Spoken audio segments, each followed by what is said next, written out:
Bonjour à tous.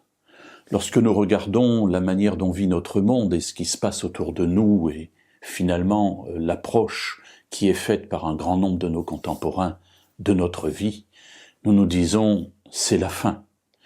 Nous regardons l'épuisement des ressources, nous regardons l'état du monde, nous regardons les pandémies, nous regardons la convoitise, le riche qui devient de plus en plus riche et les pauvres qui malheureusement deviennent de plus en plus pauvres. Et on se demande bien comment cela va-t-il se terminer. Alors bien entendu, il y a les fusées qui vont sur Mars et qui, pour chacun d'entre nous, nous amène à nous poser la question de savoir est-ce qu'il y a vraiment une forme d'intelligence sur Terre pour aller chercher sur Mars quelque chose que nous ne sommes pas capables de créer sur notre propre monde, notre propre Terre.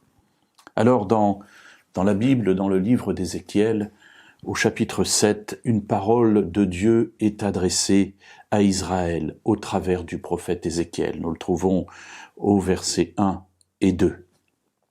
Donc la parole de l'Éternel me fut adressée en ces mots.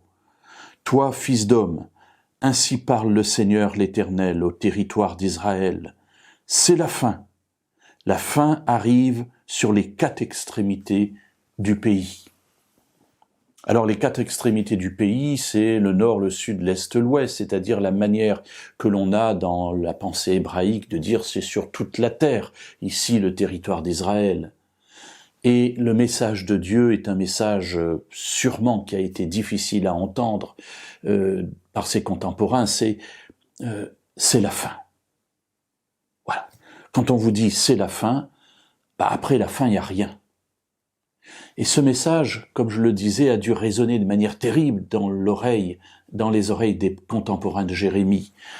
Entendre que Dieu annonce à son peuple un message si bref, si court, si puissant, c'est la fin. Quelle réaction avoir face à un tel message?